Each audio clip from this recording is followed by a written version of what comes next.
Hello बच्चों, तो आपका एक बार फिर से स्वागत है GC point by CP sir YouTube channel पर। तो बच्चों, हम लोग फिजिक्स की क्लास देख रहे हैं और 12th फिजिक्स क्लास देख रहे हैं। इसमें आज एक नए खास टॉपिक के साथ हम लोग हाजिर हैं, जिसका नाम है फैराडे के विद्युत चुंबकीय प्रेरण। तो बच्चों, एक खास बच्चे ने कमेंट किया, गोलू पटेल ने, कि सर इस पर वीडियो डालिए। तो इस पर जो है आज हम लोग देखेंगे कि ये फैराडे के नियम क्या होते हैं, फैराडे के विद्युत चुंबकीय प्रेरण संबंधी नियम क्या है। बहुत ज़्यादा इंपॉर्टेंट है और परीक्षा में काफ़ी पूछा जाता है। तो इसको हम लोग डिटेल समझते हैं बच्चों। तो सबसे पहले हम लोग इसकी डिफिनीशन लिख लेते हैं कि फैराडे के विद्युत चुंबकीय प्रेरण यानी विद्युत चुंबकीय प्रेरण जो है इसका क्या मतलब है। तो सबसे पहले हम लोग इसकी डिफिनीशन लिख लेते हैं। तो देखिए, चुंबकीय क्षेत्र, चुंबकीय क्षेत्र, चुंबकीय क्षेत्र से किसी चालक में प्रेरित विद्युत वाहक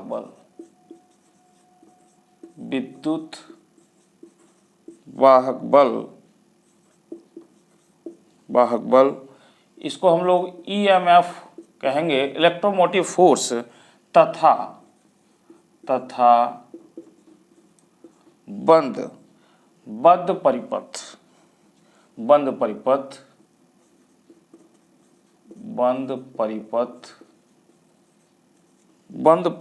में प्रेरित धारा उत्पन्न होने की घटना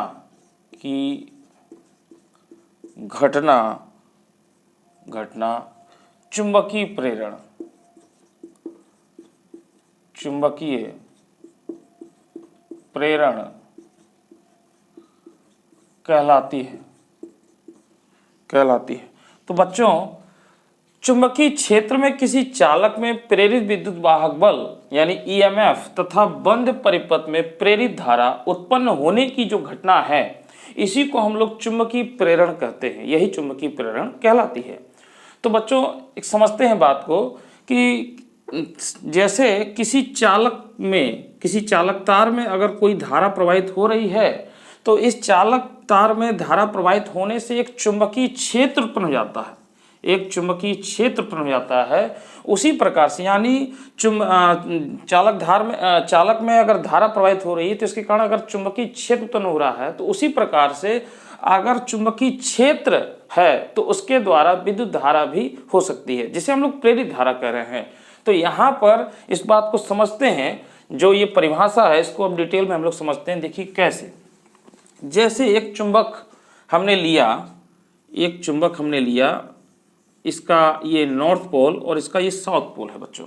तो इससे जो चुंबकीय बल रेखाएं निकलेंगी इस तरीके से, चुंबकीय जो बल रेखाएं निकलेंगी इस तरीके से, इनकी डायरेक्शन इस तरीके से होती है बच्चों। चुंबकीय बल रेखाएं की जो दिशा होती है इस तरीके से होती है, यानी नॉर्थ पोल से साउथ पोल की ओर इस तरीके से होती है। यहाँ से भी अगर हम लोग लेते हैं तो इस तरीके से ये जो होती है, और यहाँ से ये भी निकलेंगी तो ये अंदर की तरफ हो जाएंगी बच्चों, इस तरीके से।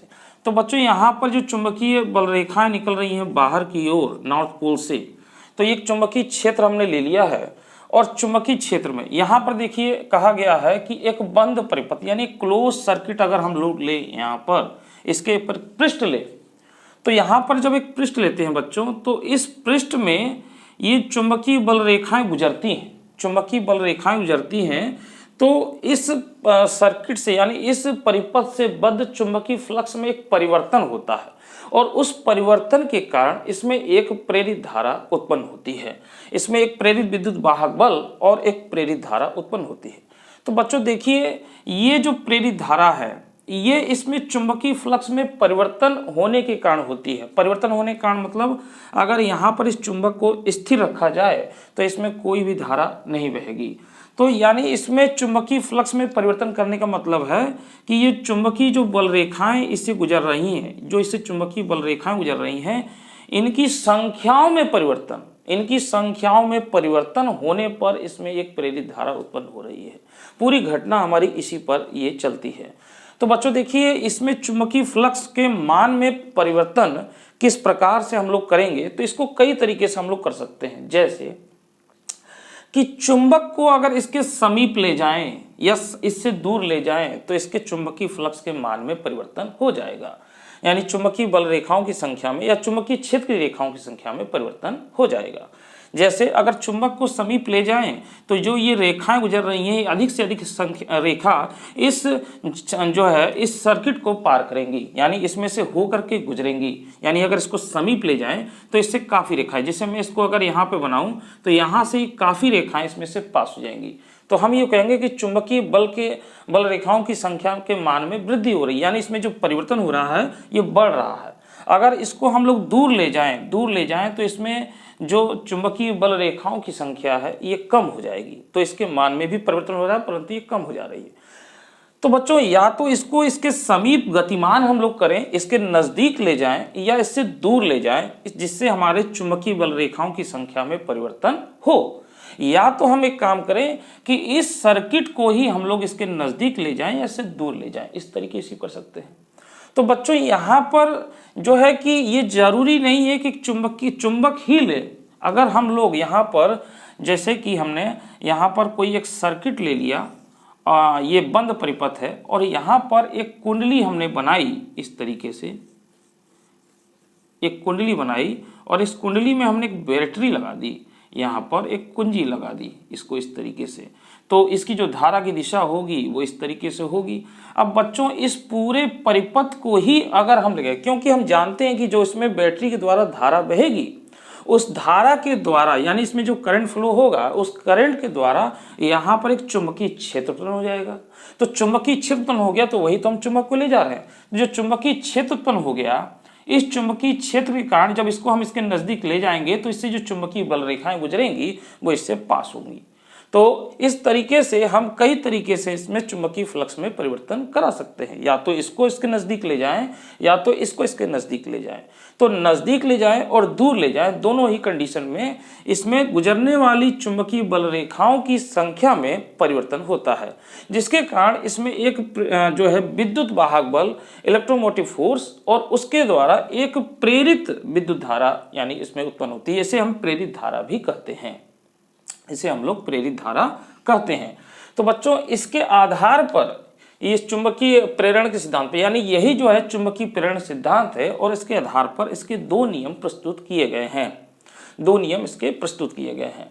तो बच्चों, इस तरीके से ये आप देख रहे हैं। अब इसको मैं मिटा रहा हूँ, देखिए यहाँ पर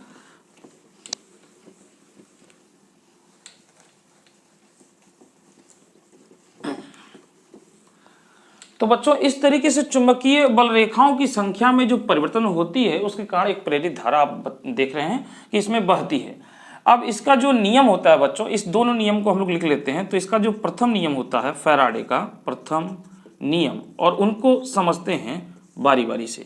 तो बच्चों, इसमें जो प्रथम नियम होता है, इसमें लिख लेते हैं इसको। जब किसी वैद्युत परिपथ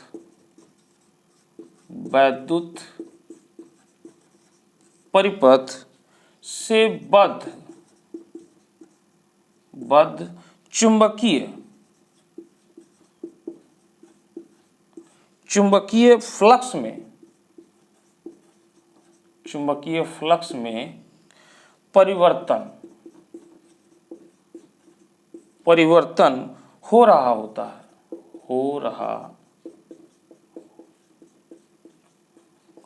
है, तो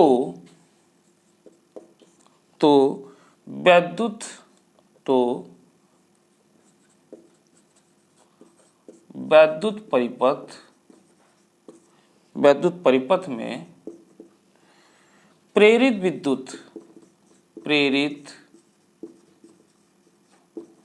विद्युत वाहक बल, जिसे हम लोग इलेक्ट्रोमोटिव फोर्स कह रहे हैं, उत्पन्न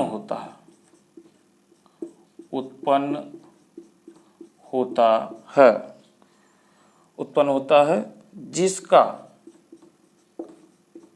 जिसका परिमाण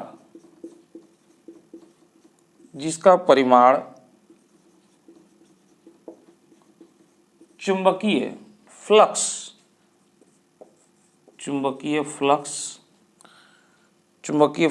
के परिवर्तन की ऋणात्मक दर के बराबर होता है। बच्चों इसको न्यूमैन का नियम भी कहते हैं, इसे न्यूमैन का नियम भी कहते हैं। तो बच्चों देखिए, इसका प्रथम नियम है कि जब किसी वैद्युत परिपथ से बद्ध चुंबकीय फ्लक्स, यहाँ पर बद्ध चुंबकीय फ्लक्स का मतलब कि हमारा जो है परिपथ से बद्ध यानी हमारा क्लोज सर्किट होगा, यानी बंद परिपथ होगा, उसमें चुंबकीय फ्लक्स में परिवर्तन हो रहा होता है, तो वैद्युत परिपथ में प्रेरित विद्युत वाहक बल यानी ईएमएफ उत्पन्न होता है। इसलिए बच्चों देखिए, इसको हम लोग कहते हैं इलेक्ट्रोमैग्नेटिक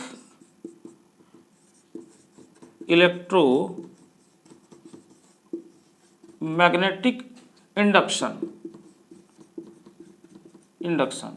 तो इसमें यही लिया है कि एक मैग्नेटिक का प्रयोग करके यहाँ पर एक इलेक्ट्रोमोटिव फोर्स उत्पन्न हो रहा है, इसीलिए इसमें ईएमएफ हम लोग बता रहे हैं कि प्रेरित विद्युत वाहक बल उत्पन्न होता है जिसका परिमाण, अब बच्चों यहाँ से जिसका परिमाण चुंबकीय फ्लक्स के परिवर्तन की ऋणात्मक दर के बराबर होता है, इसे न्यूमैन का नियम भी कहते हैं। तो ये जो है, ये एक नियम इसमें हम लोग और बना सकते हैं, ऐड कर सकते हैं, तो 3 हो जाएगा, नहीं तो इसी में होता है 2 नियम ही होते हैं इसके। तो जो ऋणात्मक दर है ये क्या मतलब है बच्चों, देखिए यहाँ पर इसका मतलब ये होता है कि जैसे आपका जो विद्युत वाहक बल है इलेक्ट्रोमोटिव फोर्स, तो बच्चों यहाँ पर जो होता है ई प्रोपोर्शनल, ये परिमाण जो होता है फ्लक्स के परिवर्तन, तो जो इसकी परिवर्तन होती है यानी delta phi upon delta T, ये होता है यहाँ पर। अब बच्चों ऐसे देखिए, यहाँ पर जो ई है इस प्रोपोर्शनल को हटाते हैं तो ई बराबर एक कांस्टेंट आता है के और delta phi upon delta T. तो बच्चों यहाँ पर एसआई सिस्टम में के बराबर यहाँ पर 1 होता है इसका मान, तो ये हो जाएगा आपका ई बराबर delta phi upon delta T, तो ये डेल्टा टी होता है। अब यहाँ पर जो माइनस साइन आता है यानी इसमें हम लोग लिखते हैं ई बराबर minus delta phi upon delta T. अब बच्चों देखिए यहाँ पर इसको हम लोग और थोड़ा मॉडिफाई करें तो ई बराबर minus D phi upon D T लिख रहे हैं, क्योंकि यहाँ पर जो है limit delta T tends to 0। इसका मतलब ये है बच्चों कि जो हम इसमें चुंबक जो लाते हैं इसमें, यानी इस सर्किट के नज़दीक लाते हैं, इसको बहुत तेज़ी से लाते हैं, यानी इतने कम समय कि वो जो डेल्टा टी है जो परिवर्तन हो रहा है समय के अंतराल में, वो एकदम सूक्ष्म हो चुका है, बहुत तेज़ी से हम लोग लाते हैं, तो डेल्टा टी जो हो गया वो बहुत सूक्ष्म हो गया, इसलिए यहाँ पर limit delta T tends to 0 मैंने लिखा है यहाँ पर। तो ये जो है कि इसलिए हमने इसका अवकलन के रूप में लिखा है, इसलिए हम लोग इसको ई बराबर minus D phi upon D T लिखते हैं बच्चों, हम लोग इस तरीके से इसको लिखते हैं। अब बात आती है माइनस की, तो यहाँ पे जो माइनस है, ये माइनस चिन्ह जो है ये लेंज के नियम का, मतलब एक तरीके से लेंज का नियम ही है यहाँ पर, ये जो है अगला जो इसमें उतारा है परिमाण, ये लेंज के नियम से बच्चों। तो यहाँ पर होता क्या है कि माइनस चिन्ह इसलिए आता है क्योंकि जो प्रेरित धारा उत्पन्न हो रही है तो वह उस बल का विरोध करती है जिससे वो स्वयं उत्पन्न होती है, यानी वो जिससे उत्पन्न हो रही है उसका वो विरोध करती है, इसलिए यहाँ पर ऋणात्मक चिन्ह ये लगाया जा रहा है। ठीक है बच्चों, तो इस तरीके से इसका ये प्रथम नियम है। द्वितीय नियम हम लोग देख लेते हैं और उसी के आधार पर हम लोग लेंज के नियम को भी समझते हैं। तो आप इसको नोट कर लें, तो मैं इसको मिटा देता हूँ।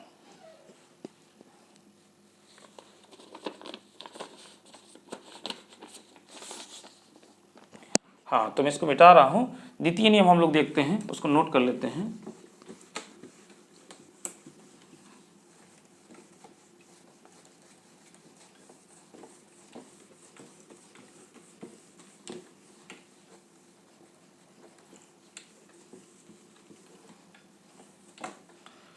तो द्वितीय नियम देखिए बच्चों, द्वितीय नियम हमारा क्या कहलाता है?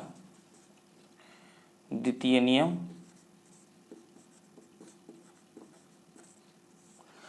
कि किसी परिपथ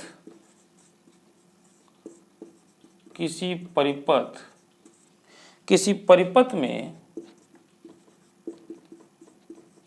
प्रेरित विद्युत वाहक बल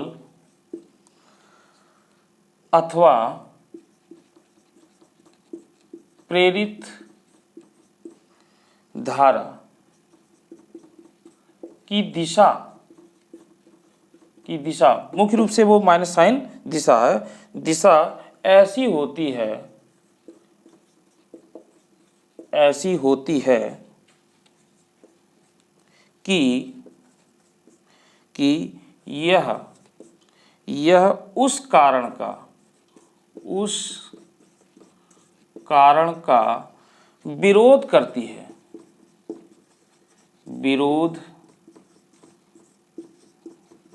है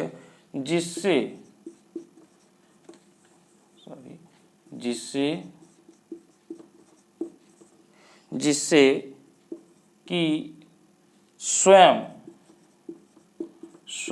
उत्पन्न होती है। इसी को बच्चों हम लोग लेंज का नियम कहते हैं, इसे लेंज का नियम भी कहते हैं।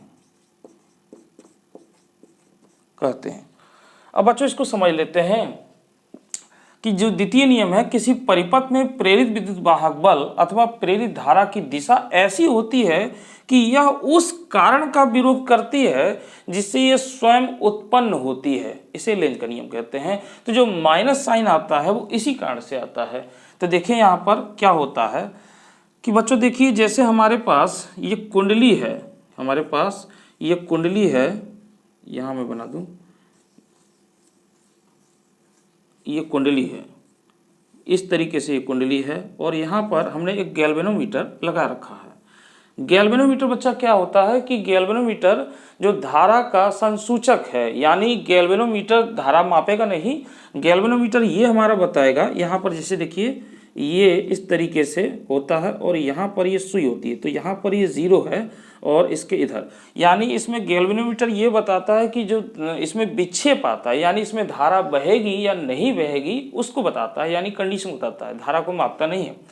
तो यहाँ पर मैंने गैल्वेनोमीटर लगाया। अब मैं यहाँ पर एक चुंबक अगर हम लोग लें, ये देखिए इसका ये N पोल है, तो बच्चों जब इसके समीप इसको हम ले जाते हैं, तो चुंबकीय बल रेखाओं की संख्या में परिवर्तन होता है।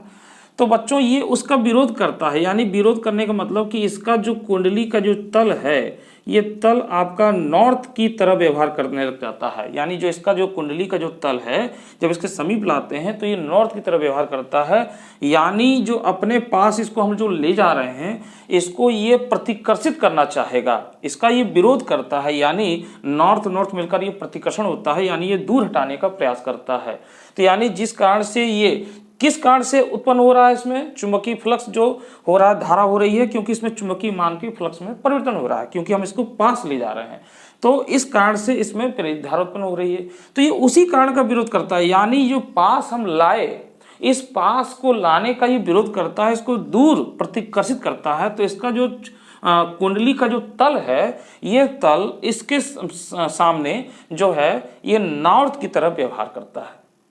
इसी तरीके से बच्चों जब हम इसके नज़दीक ला रहे हैं इस तरीके से, तो इसमें जो है कि ये जो है कि जब इसके लाते हैं तो चुंबकीय फ्लक्स में परिवर्तन होता है और इसमें एक प्रेरित धारा बहती है, जिसके कारण इसका जो विक्षेप है इस तरीके से हो जाता है। तो इस तरीके से कुंडली में धारा हमारी बहती है। ठीक है बच्चों, अगर हम इसको दूर ले जाएं, जैसे मान लेते हैं इसको हम लोग दूर ले जा रहे हैं, मतलब ये इसी तरीके से है ऐसे, अब इसको हम लोग दूर ले जा रहे हैं, इस साइड में ले जा रहे हैं, तो इस साइड में ले जा रहे हैं तो इसमें चुंबकीय फ्लक्स के मान में फिर परिवर्तन होगा, यानी कमी आएगी, तो फिर प्रेरित धारा उत्पन्न होगी। तो अब इसको दूर ले जा रहे हैं, दूर ले जाने के कारण इसमें परिवर्तन हो रहा है। तो ये क्या होगा कि इसके अपने पास लाएगा, यानी इसका विरोध करेगा, ये अपने पास इसको लाना चाहेगा। तो इस समय कुंडली का जो तल होगा ये आपका साउथ की तरफ व्यवहार करेगा, यानी दक्षिण की तरफ व्यवहार करेगा, यानी इसको ये अट्रैक्ट करेगा। तो इसीलिए यहाँ पर जो ई बराबर हमने लिखा -d∅/dt, तो ये इसीलिए लगता है ऋणात्मक दर के बराबर होता है। यहाँ पर dt मैंने क्यों लगाया, d∅ क्यों लगाया, मैंने आपको बता दिया कि इस तरीके से यहाँ पर ये होता है। तो बच्चों ये दो नियम होते हैं चुंबकीय प्रेरण संबंधी। अब बच्चों इसको डिटेल से हम लोग अगली वीडियो में और समझेंगे। इसका बहुत, अगर इसको समझना है तो इसके पहले वाले टर्म्स को भी समझना होगा, जैसे चुंबकीय फ्लक्स क्या है, चुंबकीय फ्लक्स में परिवर्तन किस प्रकार से है, और उसके लिए सूत्र क्या आता है, जैसे phi बराबर BA होता है आपका। और अगर चुंबकीय फ्लक्स से परिवर्तन, चुंबकीय फ्लक्स जो है वो क्षेत्रफल के इससे मतलब थीटा कोण पर है, तो phi बराबर BA cos थीटा। तो इन सबको भी जानना होगा। तो चूंकि इस वीडियो में केवल हमने इस पे चर्चा की है कि चुंबकीय प्रेरण और इसके जो है सिद्धांत यानी इसके नियम क्या हैं, इस पर हमने बात किया। तो इसमें द्वितीय नियम और प्रथम नियम यही आपको दो लिखने हैं, और साथ ही में इसका आपको बताना है कि ई बराबर ये इस तरीके से आता है बच्चों। तो बच्चों इस वीडियो में इतना ही, अगली वीडियो में इस पे और डिटेल से हम लोग बात करेंगे। तब तक के लिए मुझे दीजिए इजाजत, धन्यवाद।